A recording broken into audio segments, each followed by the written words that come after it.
for Moms with IBD.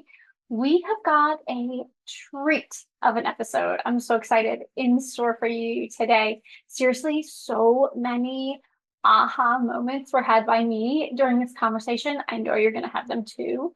It's a topic that is so necessary, but rarely discussed. I love it when that happens, and it's happening all the time in season 2 of this podcast. It's like explosion, bam, bam, aha, aha. It's really, really cool. So I want you to get your pen, your paper ready, because this is a masterclass and we are in session. I just have to say, wouldn't you think it was, at least I would think this, wouldn't you think it would be great if there was an all health masterclass channel? I don't know, maybe masterclass is just a phenomenon in the United States. So you know what I'm talking about if you live in the US. Maybe you don't know what I'm talking about if you live elsewhere, but I, for one, I would be all in on that, an all health masterclass channel.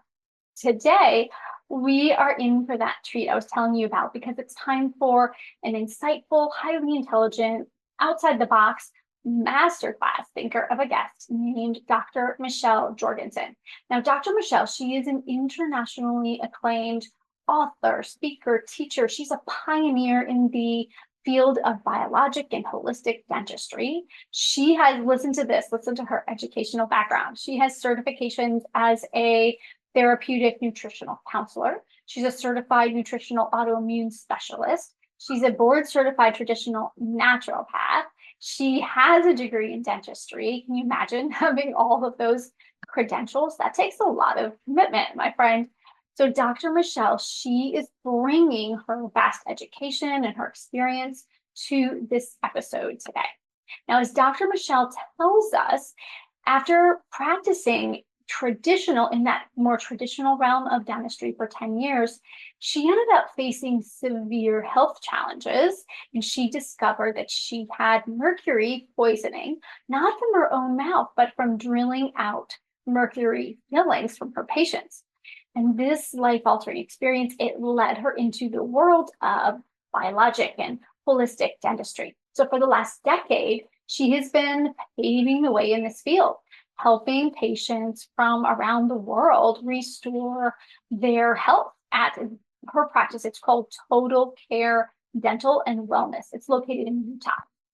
So today we are going to uncover many of the questions that I know we all have about the link between your oral health and your digestive health.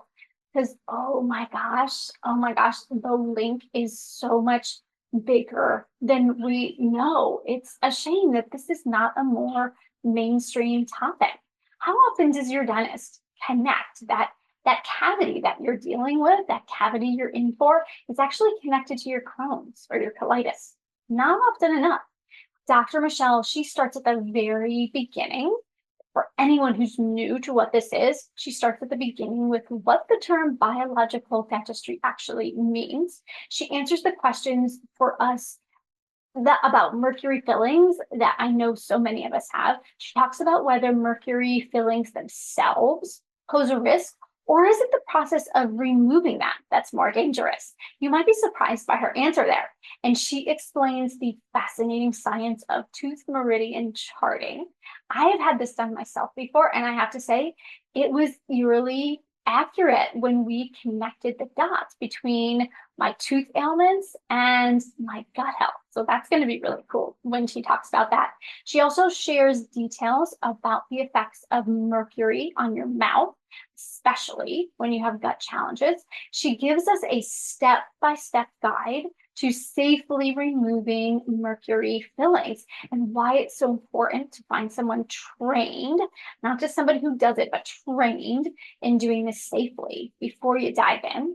Dr. Michelle also provides practical advice on making sure that our detoxification pathways, something that's really challenging for those of us with IBD, but making sure that those pathways are moving smoothly before we get any major dental work done.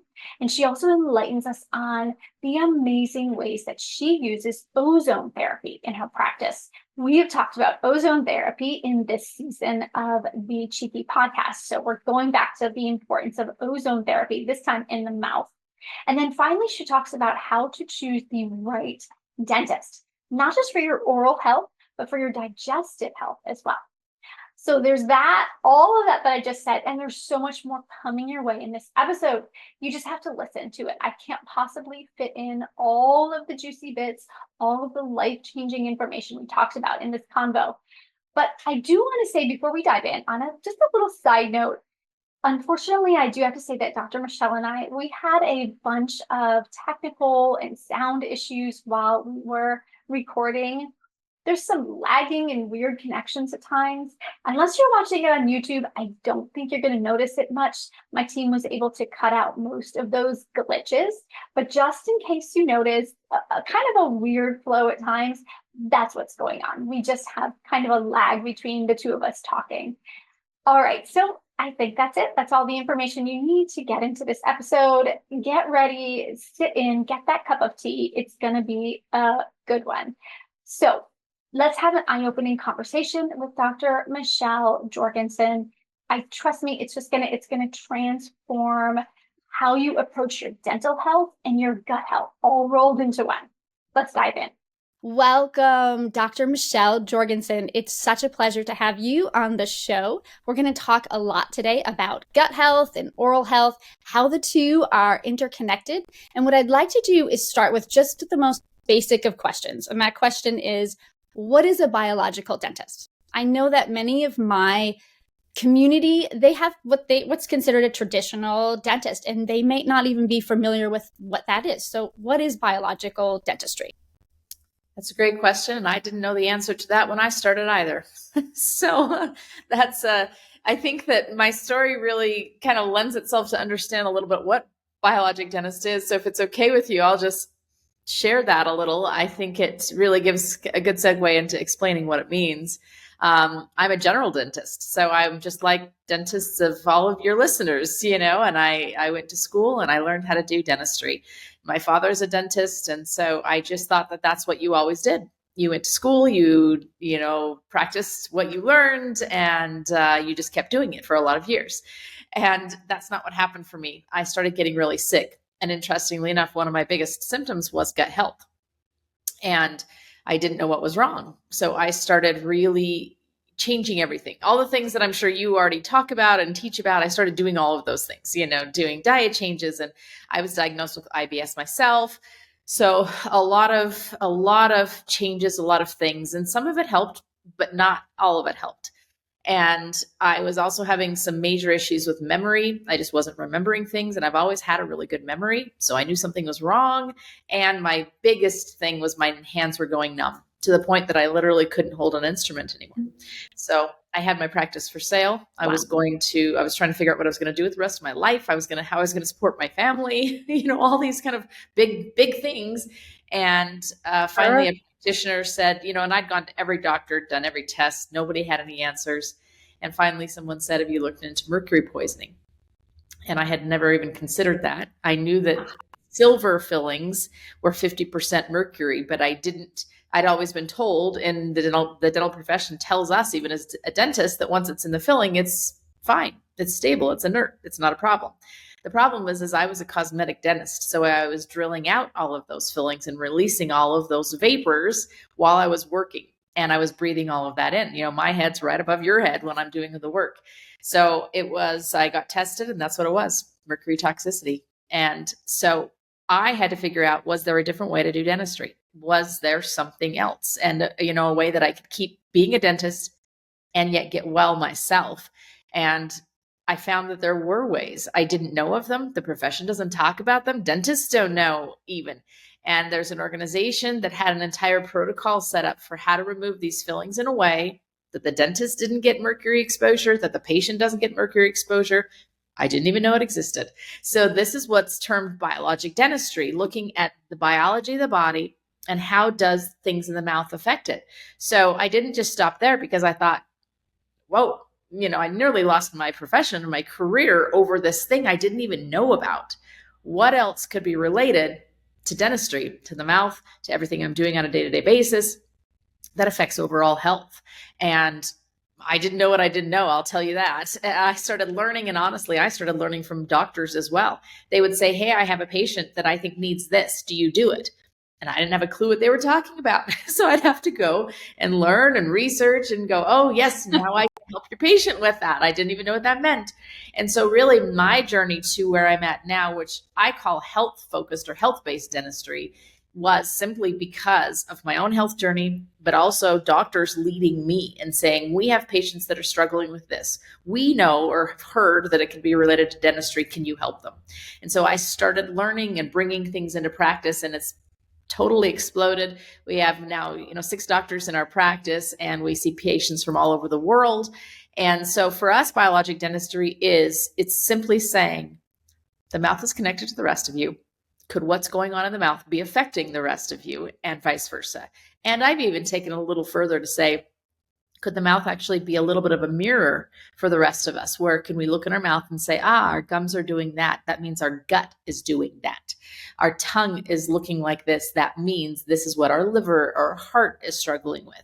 So using the mouth as a little bit of a Rosetta Stone to read and interpret the rest of the health as well. So for me, it's been an enormous cycle change to go from general dentistry to now seeing dentistry as an integral piece of health. So long answer for you, but that's basically what biologic dentistry is in my hands. I'm so glad you did that. I'm so glad you went into all of that, because it's so helpful to see number one, the most people that I talk to in this field, they came to it because of something that happened within themselves. They started in the traditional form of medicine, and then something kind of threw them off, and then they started searching, right? And so that's your path. You started searching and you found a better way. And now that better way helps people. And I want to touch on something that you mentioned, how the mouth is like the window into what's happening in the rest of your body. I once went to a biological dentist, or as you call it, health-based dentist. And he said to me, I'm looking at these various cavities that you have in your mouth, and they are connected to these various organs in your body. And so I can tell you what's going on with you. Now, I have Crohn's disease, and I never said to this dentist, I have Crohn's disease. But he knew, because he said, look at this particular tooth you've had dental work on. It's connected to your gut, and this is connected to your gallbladder. And do you know what I'm talking about here? And can you explain that phenomenon? Yeah, it's called the Tooth Meridian Charting. It's really something that's not new. We just have forgotten to look or pay attention to it. It was mapped hundreds of years ago through, in some of the Asian medical traditions with acupuncture and acupressure. They mapped all of these energy systems. And the easiest way that I like to explain it, because sometimes when you start talking energy, people are like, what are you talking about? Okay, now we're getting crazy. So, exactly. So I like to explain it in very simple terms. In your body, we have lots of different wiring systems. So we all are very aware of like our circulatory system. We have blood vessels that go top to bottom. We're very aware of our nerves. We have nerves that go top to bottom. We know about the lymphatic system. That's our drainage system, or our sewer for the body. It goes top to bottom. But we also have an energy system. It's what keeps our brain working. It's what keeps our heart pumping. When you go and you get an EKG at the hospital and you see that little beep, beep, beep, beep. Well, what are you seeing?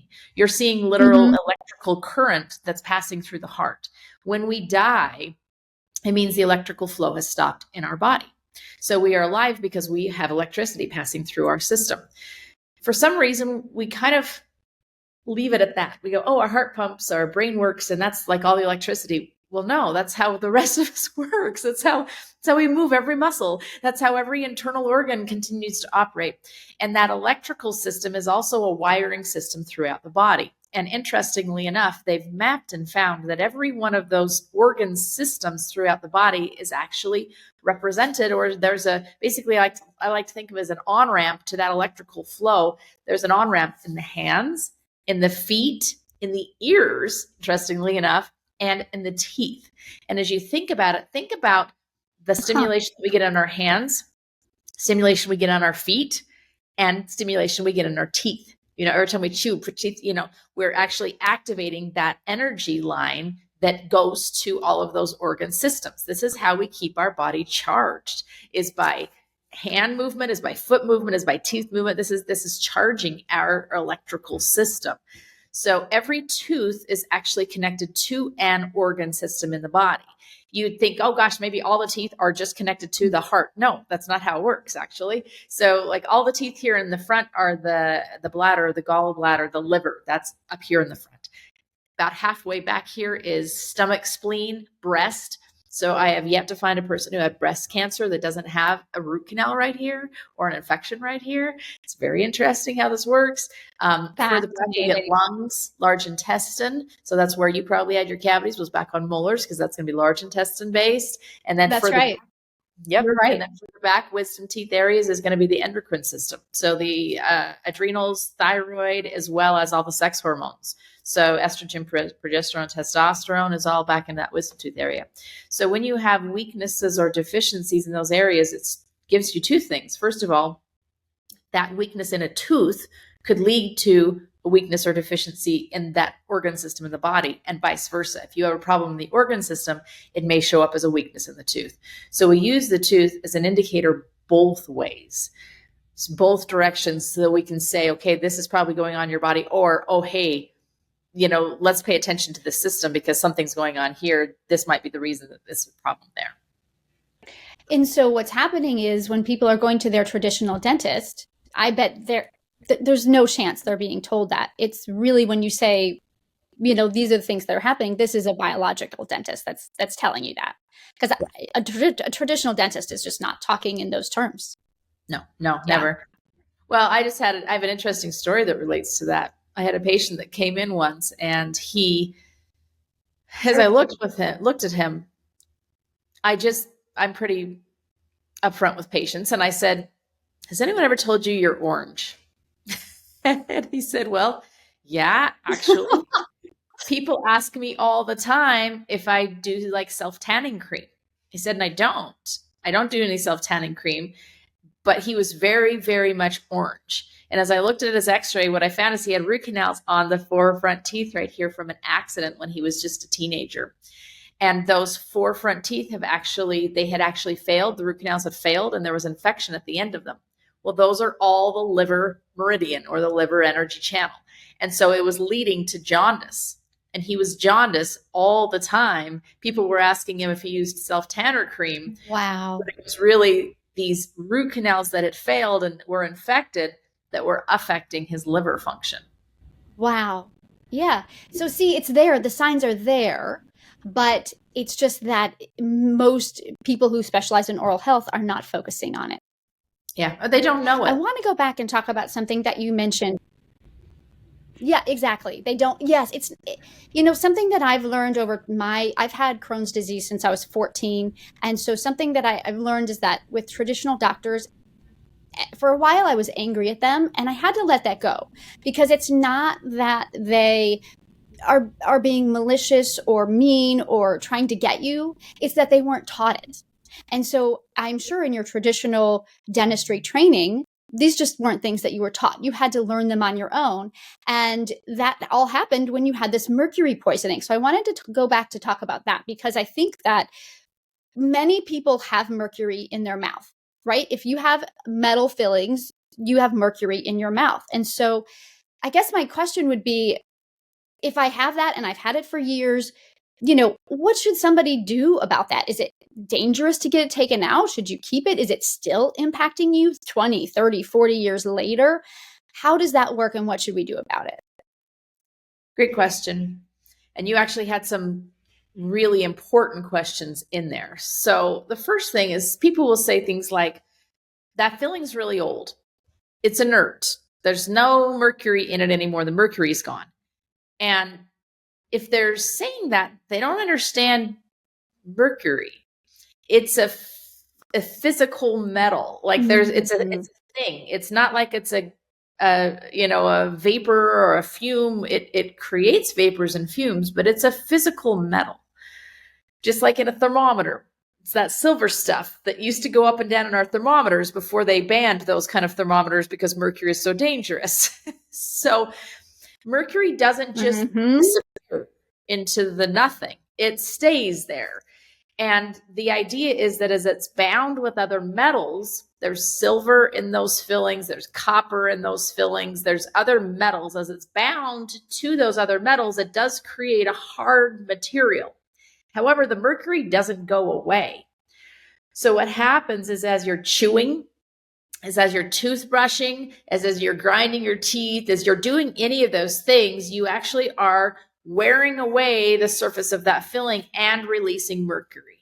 And this is something, it's actually interesting. So in dental school, we were told the entire mercury talk in dental school is that if we tell someone that mercury fillings could impact their health, we will lose our license.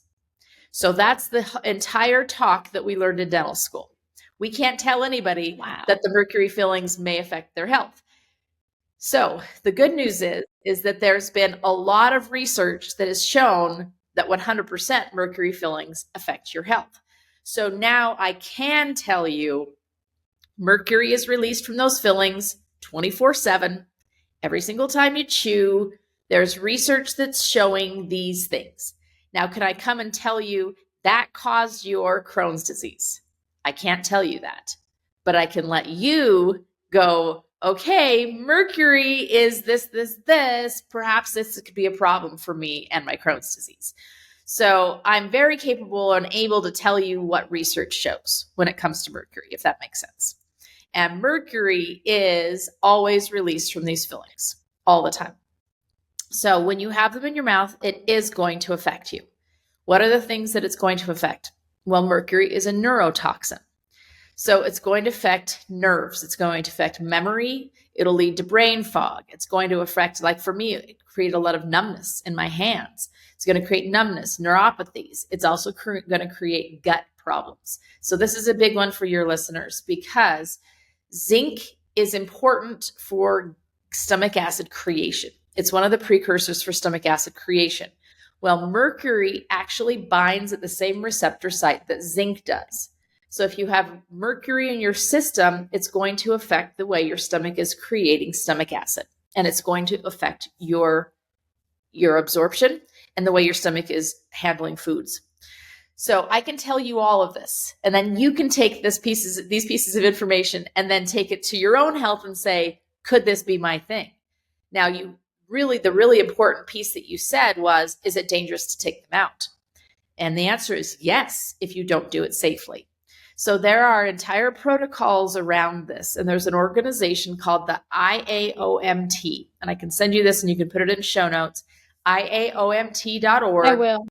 Yep. And they've created a protocol, and doctors can get certified in this protocol to be able to do this the correct way. Because I tell people all the time, it's actually more dangerous for you to have them removed unsafely than to leave them in your mouth.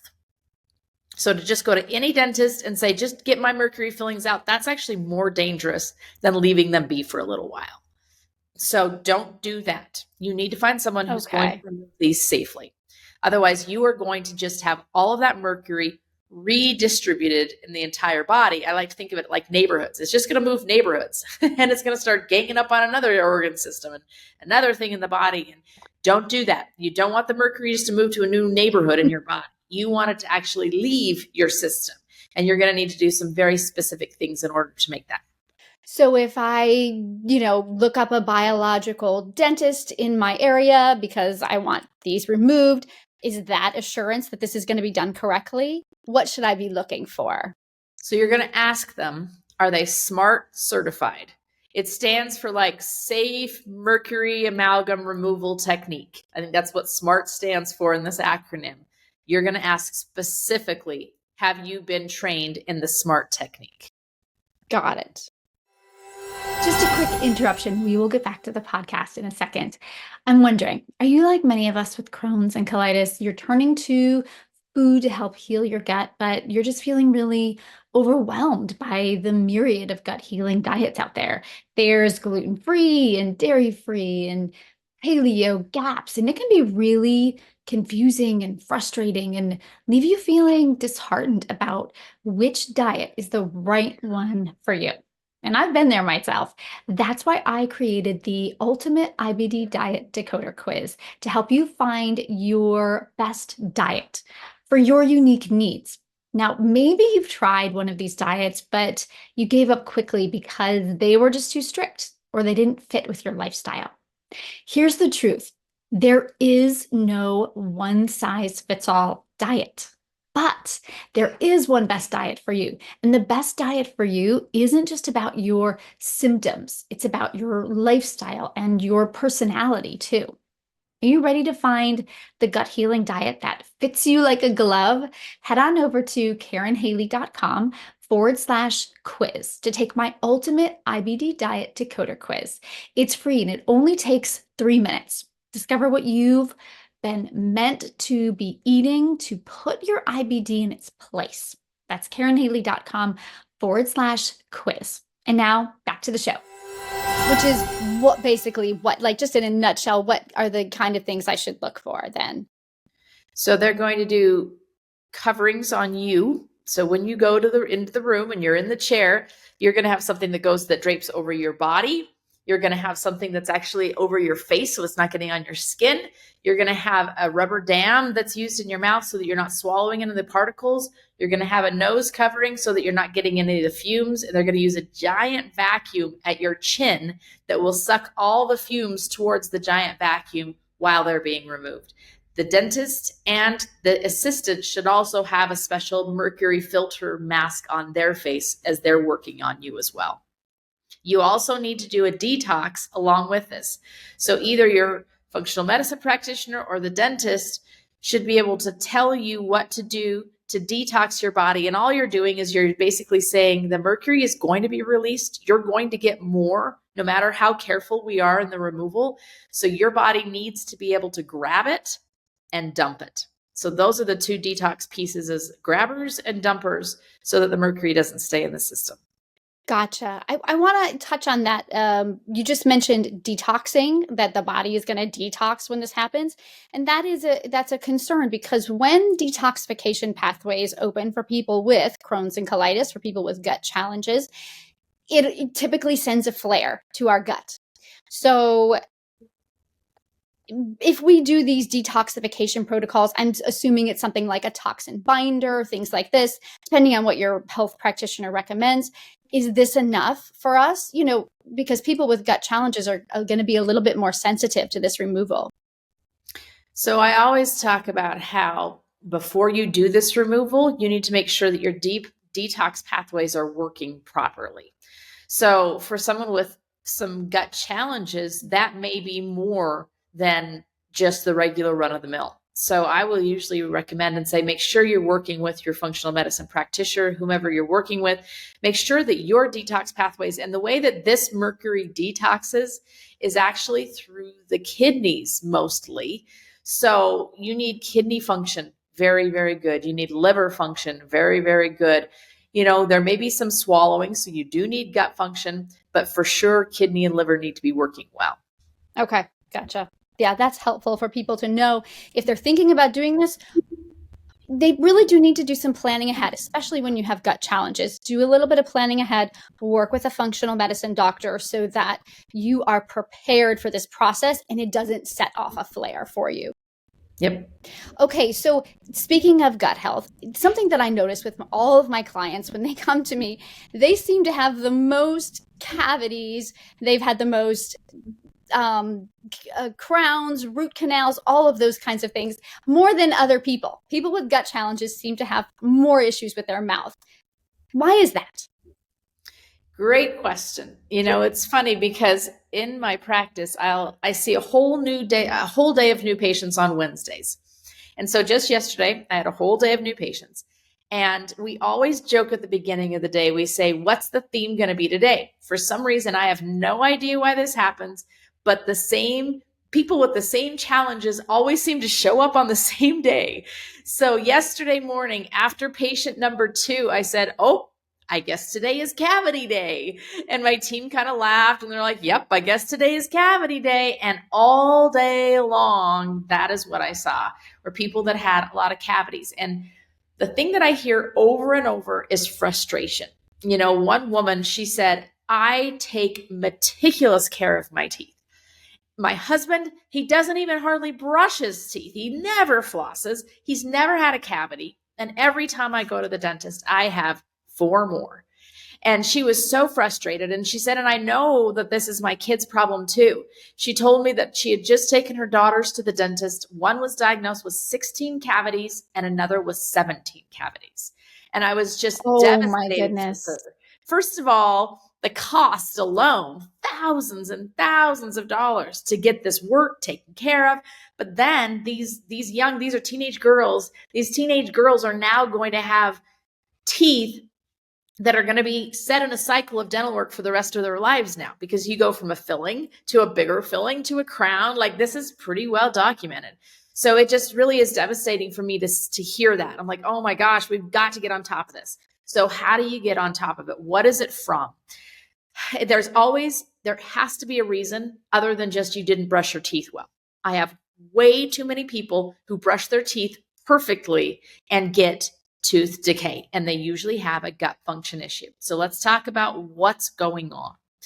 The way the gut works is, you know very well, the gut, our food, the things that we consume, whether it be in food form, supplement form, whatever they are, the things that we bring into the body have to actually be absorbed, right?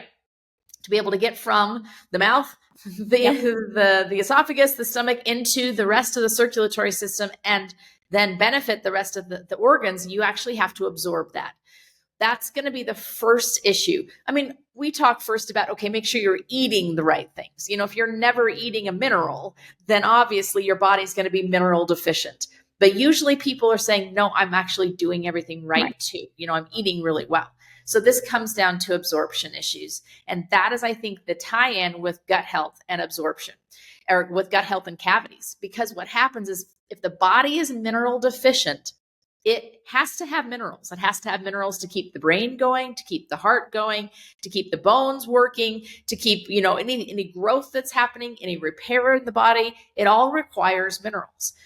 If the body is not getting enough, because you're not eating enough, or because you're not absorbing enough, this is the gut health piece, then it will go searching for minerals. Where can it find them? Because there's some systems that have to operate no matter what. So where does it find minerals? Ready-made mineral bank is the teeth and the bones. So if you are getting tooth decay and it doesn't make sense, you're brushing your teeth, you're eating correctly, this means that your body is mineral deficient and it's having to go mine your teeth for minerals to just operate its normal operating systems. That tells us you are not absorbing minerals properly. So we tackle this in a couple of different ways. I like to recommend what I call the baking soda test. You may have done this already. You take a 1/4 teaspoon of baking soda and a 1/2 cup of water. You drink it and you see how long it takes you to burp.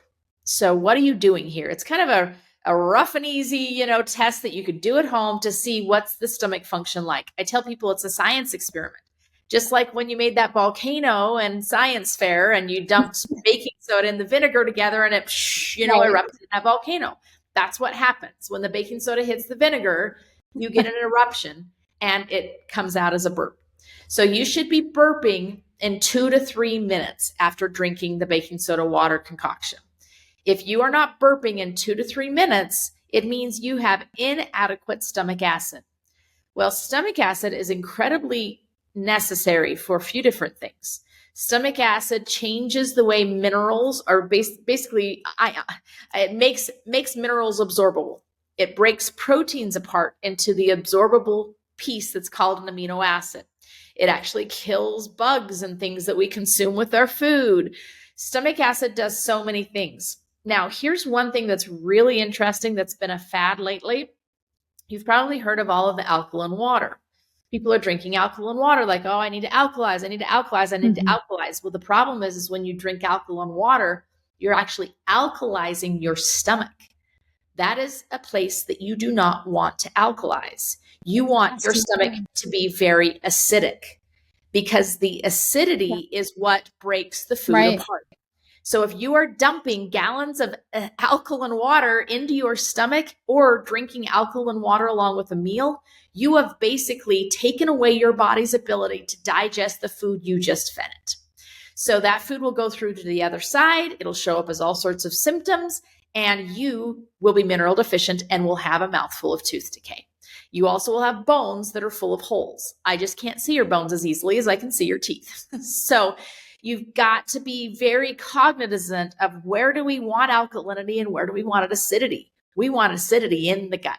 So if you don't burp in 2 to 3 minutes, it tells us that you don't have enough acidity. You do not have an environment that's conducive to actually absorbing minerals, to breaking minerals apart, to absorbing, breaking proteins apart, all of these things. So there's a couple of things you're going to have to do. Obviously, in the long run, we want to heal things. And that's why they work with people like you. You're going to help with the healing side of things. But you can't even do your job. You can't even help them with supplements or anything else if the stomach can't absorb them. I tell people this all the time. They're like, oh, no, I'm working with a functional medicine practitioner. I'm like, great. Hope you're not paying too much for all those pills because none of them are getting in. Because you aren't absorbing if your stomach isn't acidic enough. So you have to supplement and make the stomach acidic enough to be able to even get the benefit of diet changes, of supplements, of any of these kinds of things. So I recommend using a supplement called betaine. It's derived from beets. It's basically stomach acid is what it is. And betaine along with something called pepsin, which is a digestive enzyme. So often you get these two things together. And I just tell people, you're going to need to take this along with food. And people will say, oh, my doctor told me I just have to take it with food that's high in protein. Like, well, that's only if you want to only absorb proteins. Do you want to absorb minerals too? Then you need to take it with foods that have minerals in them, because both things go along with this. So I just say, just take it every time. Take it with food and take it with supplements. Now, the goal is that that's not a forever life sentence. I don't like supplements for life. That's not my goal. But you can't get the benefit of any of the healing supplements unless you absorb them. So this is a Band-Aid that has to be step one. You do the Band-Aid of the acidity, adding the acidity, step one, so that you then get the benefit of all of the things you are recommending and teaching people and helping people with. Now, one really nice thing is the mouth is an indicator. So if you've been doing all of this gut work and things have been changing and things are getting so much better, and you come to the dentist and you find out you have 3 cavities, especially along the gum line. Okay, especially along the gum line. That is the first place that mineral deficiency cavities will show up. If you show up, just yesterday, I had a lady who literally had a gum line cavity on every single tooth in her mouth. I mean, how devastating is that? So it's just telling us your stomach is shot. You're absorbing nothing. So you're doing all this work. You're working really hard. You go to the dentist. You have 2 more gum line cavities. You're not done. You're not done. You still are not absorbing. You've got to back it up. You've got to add the acid for a little while. You got to keep working on some healing things. And some people may just always have to add stomach acid. They may not be able to really create enough. Now, remember, mercury may be a reason. Maybe a reason you're not creating stomach acid because of mercury in the mouth. So make sure that's getting out. The other thing that's absolutely huge is, and I know you probably talk about this, is if the body is in fight or flight mode. So, there's 2 modes of operation with the body. Sympathetic, which is our fight or flight. This is I'm being chased by a bear. When you're in sympathetic or fight or flight mode, your digestive system stops. You don't need to digest food when you're being chased by a bear. You need to run really fast.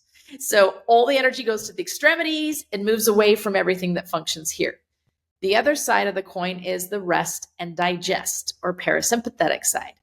Well, some things in the mouth actually lead your body or push your body into the fight or flight mode nonstop.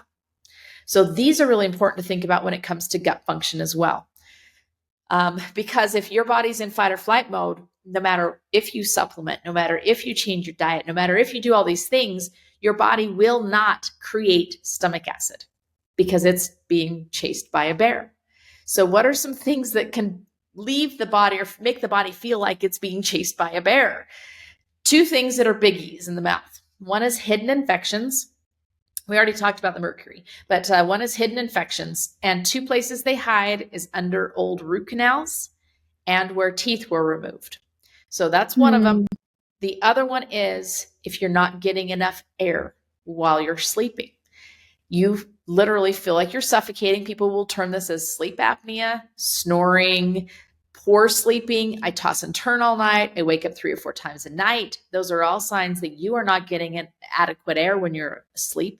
Or clenching and grinding. I squeeze my teeth all night long. I wake up with a headache. You're not getting enough air. Your body's trying to get more.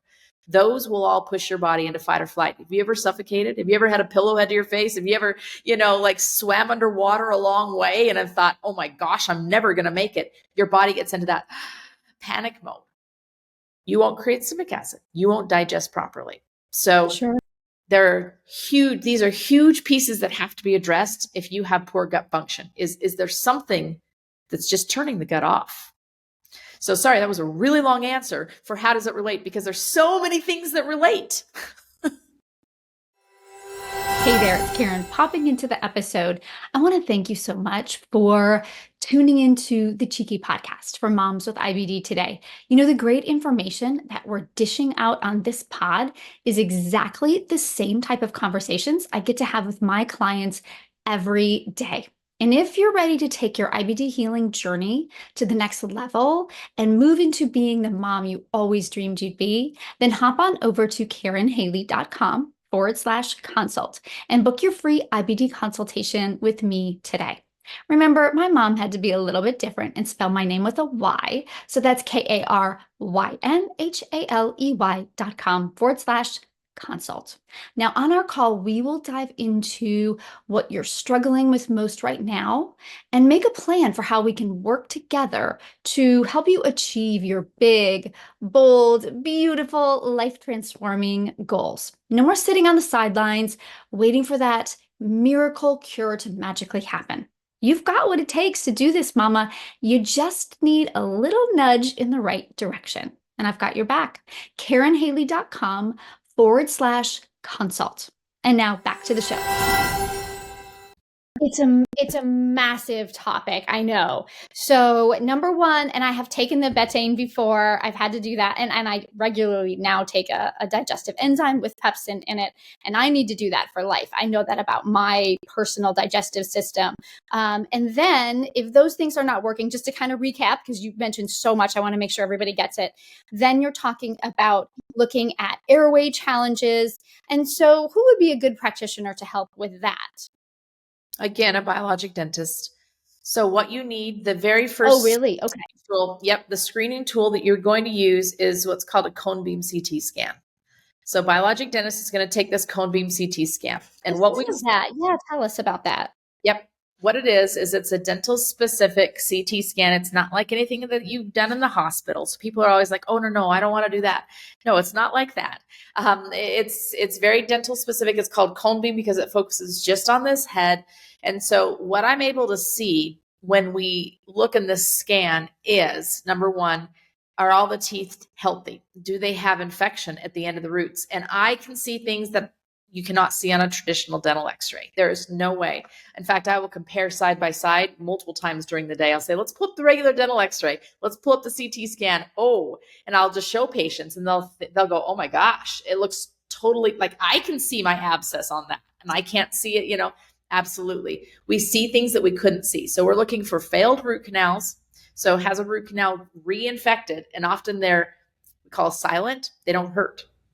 You don't even know what's happening. I'll find people that have literally a quarter-size hole in their jawbone that's full of infection, and there's zero pain, no symptom whatsoever. And it's from an old root canal. Wow. Because the root canal, they removed the nerve. You don't hurt. It doesn't hurt. So bone doesn't actually feel a lot. So huge abscesses, so we can identify these big abscesses or where a tooth was removed. And most everyone's had wisdom teeth removed. So you need to have these areas checked if you've had wisdom teeth removed, because infection can stay in those spots for decades and can affect gut function. And that's actually stomach and endocrine system. So anyone that has fatigue, thyroid problems, adrenal issues, or gut function issues needs to have a cone beam CT scan and have their wisdom tooth areas checked. So that's one thing we see on it is that. But the other thing I can see is what's called your airway. And people are always like, oh, shouldn't you see an ENT about that? Yes and no, because an ENT is going to look at the tube. They're going to look at the size of your nose. They're going to look to see, is the septum deviated? They're going to look to see, are your tonsils in the way? They're going to look at a lot of things. So am I. But I'm also going to take it a step. They're going to look at the structure. Yeah, they're looking at the structure, exactly, the physical structures. So do I. I'm going to look at the exact same things, but then I'm going to say, okay, the tube you have to breathe through, there's like half a tongue sitting in that tube. And the tissue at the back of your throat is all swollen and blocking off half of that tube. So then we'll take it a next step and say, why? Why is the tongue so large and hanging back into the way where you're supposed to breathe? Why is that tissue so swollen? Why are the tonsils swollen? Why are those things happening? And it usually comes back to an infection somewhere in the mouth. So then we'll identify the source, which is the infection, or it may also be mouth size. There's not room for everything to fit. And so it has to fall back into the airway. So again, the dentist can address the mouth size problem. We can expand the mouth, make more room for everything to fit so that you can breathe properly. So biologic dentist is the place to go for these things. And again, you go, what does this have to do with gut health? These things leave you in fight or flight, leave your gut turned off. So you need to find out if they're happening. Yeah, there's no way to separate these, right? We are a complete being and it's all related. It's fascinating to me how related our oral health is with our gut health. One impacts the other. I mean, it's just a constant, continuous connection. So it's really important that we have a very good relationship with our dentist, no matter who they are. And hopefully it's somebody that has a more health-focused perspective so that they're looking at these things, not just the structure of these, things, but they're seeing what's behind it. What is the function? And then I love the question that you asked. It's why? Why? I don't see many dentists asking that question, why? Right? But hopefully a biological dentist is going to ask that question. Why? Take it a little bit deeper so that you can then get the benefit in both your oral health and your gut health. Yep. Something that I wanted to ask you about is vitamin D, because it's something that so many with gut challenges are deficient in. And I've heard you speak about the relationship between vitamin D and gallstones and kidney stones.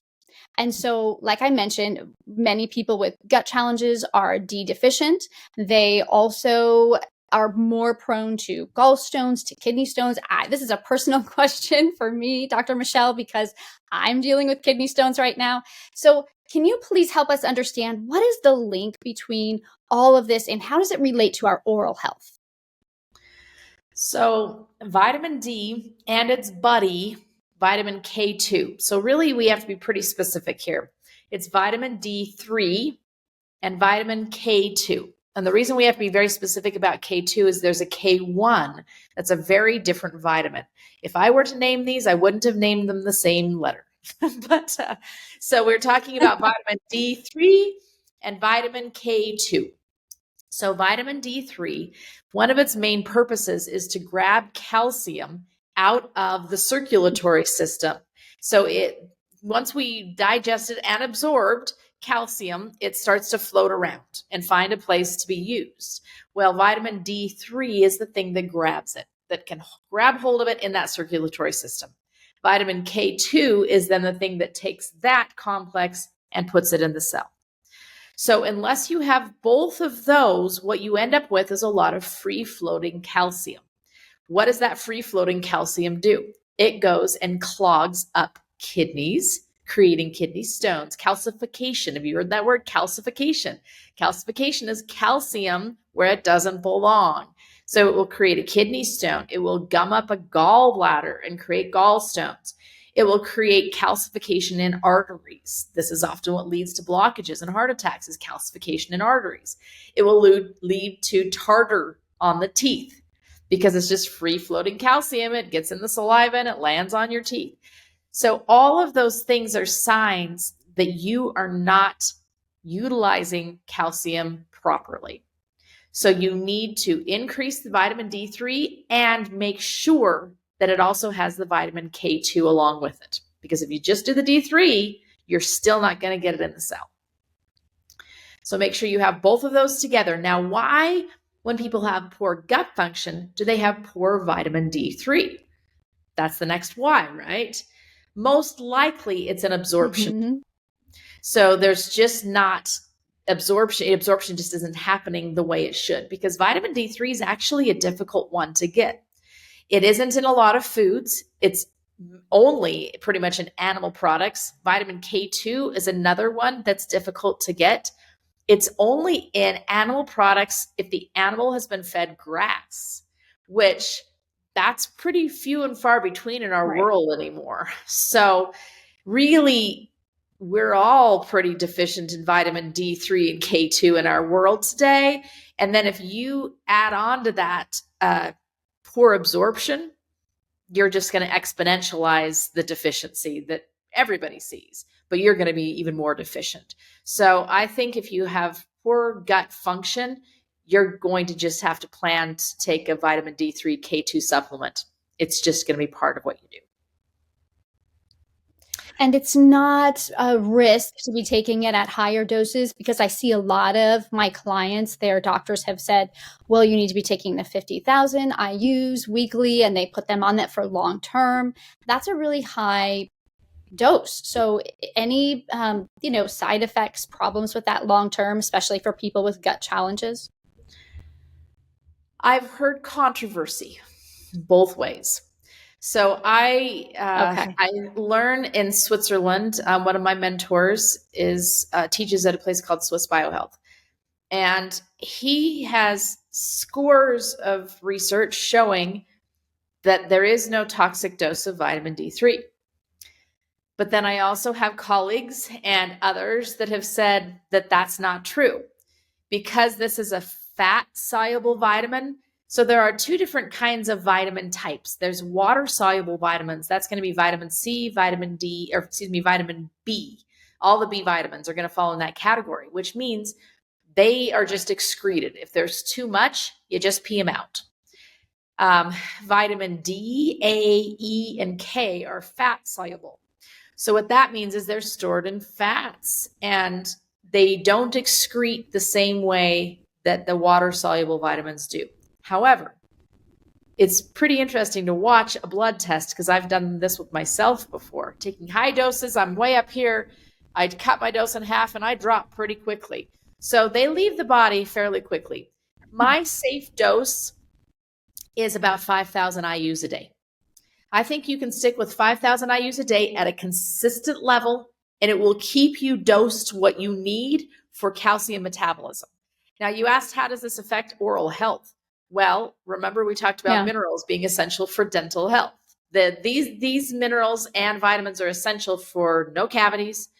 They're essential for remineralizing cavities. They're also essential for gum health. So again, if you're low in vitamin D, we're going to see it in your mouth. So this is the thing that I actually prescribe to patients most frequently is vitamin D. I said, all right, you're just going to have to take it.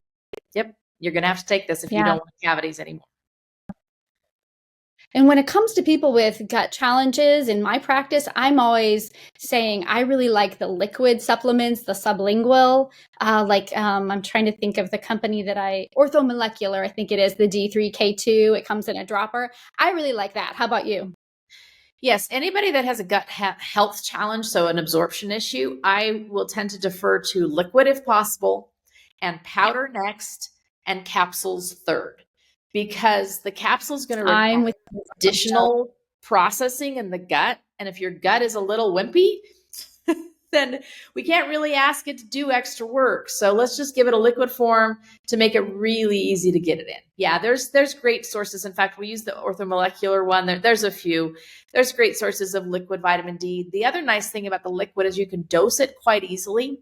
So if, let's say, you started at a higher dose, you can just back it down quite easily. You just do a half dropper full instead of a full dropper full now. And so that's another reason I like the liquid for that reason. Yeah, absolutely. I agree. Now, Dr. Michelle, I cannot let you go without asking you about ozone, because rectal ozone is something that I have been talking about for a while now with my community. And I've heard that ozone is something that is being used in dental practices. Obviously, not the rectal ozone, but ozone in general. And it's something that I think is so misunderstood and just not talked about, right? You're not going to your gastroenterologist or your traditional dentist and they're saying, let's try ozone. So how are you using it? If you are at all, are you using it in your practice? What do you think about the benefits of ozone? We use it every day, nearly every patient. So yes, we use it all the time. Wow. The beautiful thing about ozone is it's a broad spectrum antimicrobial. So we use it in first of all, what is ozone? Everybody's like, oh, it's like that dangerous thing.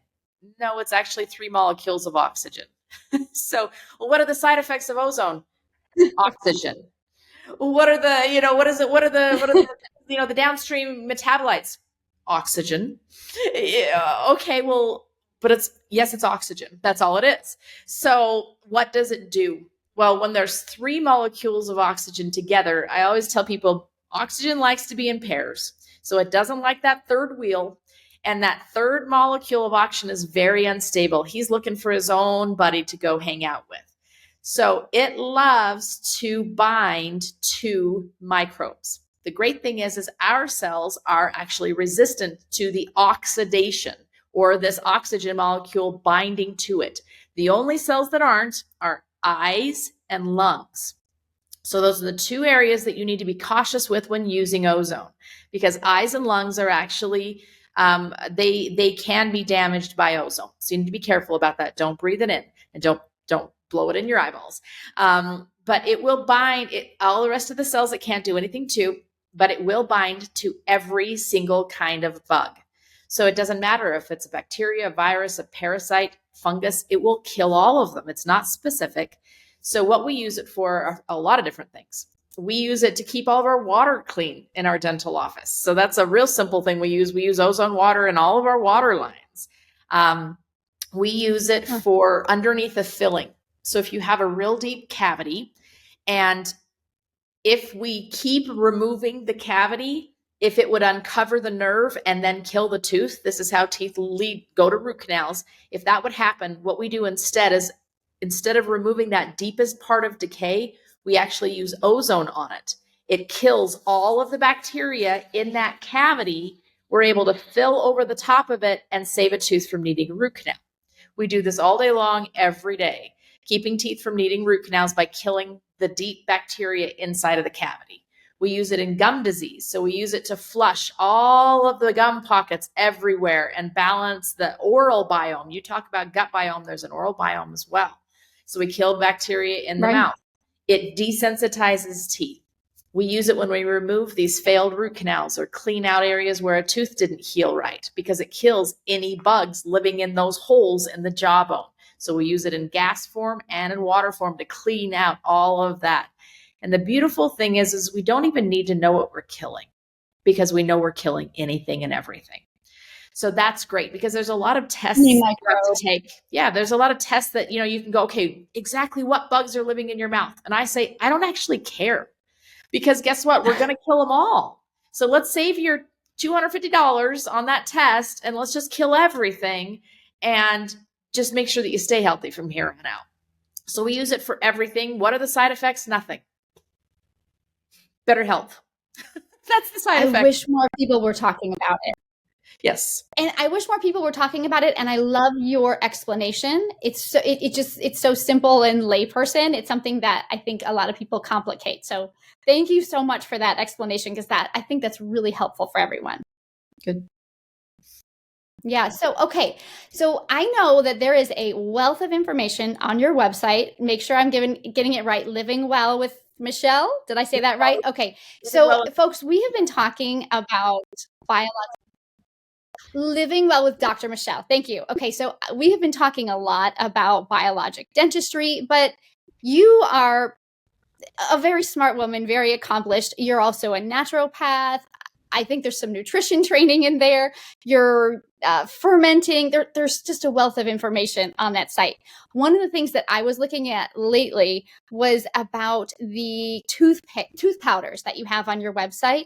Can you tell me a little bit about the benefit of those, especially for somebody with gut challenges?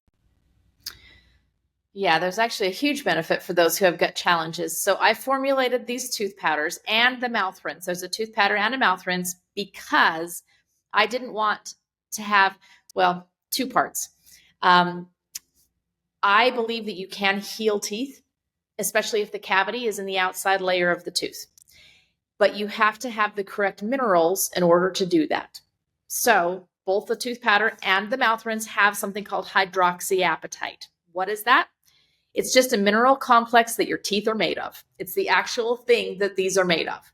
So we're going to just put back what came out so that you can prevent cavities. So anyone who has a gut health problem absolutely needs to be on both of these products forever to keep the teeth strong. Because if your gut isn't absorbing minerals, then you better be putting them on your teeth. So this is putting minerals literally on the teeth themselves to help keep them strong. The other thing that I formulated these to do was to avoid fluoride. Fluoride does all sorts of things, and it definitely affects the gut in a negative way. I don't have time to talk about the bazillion problems with fluoride. Let's just say you don't want it, especially if you have gut health problems. So this does not have any fluoride. It does not need fluoride. All you need are the minerals that your teeth are made of. So right here, just put minerals back on them and they will stay strong. All of the surfactants, disinfectants, the things that are in traditional toothpaste and mouth rinse that ruin your own gut biome, mouth rinses are full of alcohol. They kill off all the good bugs. So you don't want to use regular mouth rinse. It's alcohol containing. It's going to change your gut biome completely. There's so many things. So basically all the things you don't want aren't in these, and all the things you do want to stay healthy are. And I'm not a big self-promoter, but just go get these. Like literally, just go get these. Yeah, that good. Yes, I need to do that myself. So Living Well with Dr. Michelle is the place to go to get those, correct? Correct. Okay, so we're going to finish up today with a quick lightning round. And Dr. Michelle, these questions are not as hard as the ones I've been giving you today. Just really quick, easy, fun questions, a way for my audience to just get to know you a little bit better. Is that okay with you? Sounds great. Fantastic. Okay, here we go. What is your favorite gut-friendly snack? My favorite gut-friendly snack is applesauce and dates. Oh, I love dates. Okay, name one supplement you can't live without. Vitamin D3 and K2. I love it. I'm so glad we talked about that one. Okay, how do you advocate for yourself during doctor visits? If you have a question, make sure that they're not done until you're done getting an answer. It's really okay to keep asking. I love it. Okay. What's one thing that you do on a regular basis to connect with yourself, like a mind-body technique or something self-care, something in that realm? I work in my garden. It grounds me literally and figuratively. Oh, that's great. Okay. When someone says to you, do you have any good book recommendations? What is the one book you recommend most? My very favorite book is called... It's okay to shamelessly plug your book. Yeah. Well, any of my books. But the book I really do love is called Animal Vegetable Miracle by Barbara Kingsolver. And it's my very favorite book I've ever read. And I love that. A lot of books, but that's just my favorite. Yeah. Okay, cool. What are you currently binge watching? Nothing, because I have too many books to read. You're binging books. Okay, coffee or tea, and how do you take it? Definitely tea. I'm not a coffee drinker, and I love chai tea with a little bit of oat milk in it. Yes, yes. What is one cheat food that you can't resist? I absolutely love snickerdoodle cookies, but I eat gluten-free, so I very rarely find one that I get to eat. Gotcha. Last question. The name of this podcast is The Cheeky Podcast. And to me, cheeky means a little bit sassy, a little bit quirky, and a lot badass. So what's one thing that you are cheeky about in your life? I have had a lot of resistance in my career and people telling me you can't do that. You can't do that because you're a woman. You can't do that because you don't know enough. You can't do whatever. And basically my response is always, watch me. Amen. Amen to that. Thank you so much, Dr. Michelle. It has been such a pleasure to have you on today. I know that after listening, people are going to want to find out more about biological dentistry, about you. If we're looking for a biological dentist and we're not in your area, I know you live in Utah. So if we're not in your area, what's the best place to find a biological dentist in your own area where you live? I actually have a directory on my website. So if you go to Living Well with Dr. Michelle, I have a dentist directory of dentists that have been vetted by me. And that is the first place to go. And then there's a couple of other directories as well that I'll send you that you can put in the show notes to check. But the ones that I personally know are on my dentist directory on my site. Fabulous. And to connect with you, is your website the best place to go? Living Well with Dr. Michelle? Yes, website or on social media as well under that same name. Instagram, Facebook, all the goodies there. Yep. Yeah, wonderful. Dr. Michelle, thank you so much for your time. It's such a pleasure to talk with you. Thank you.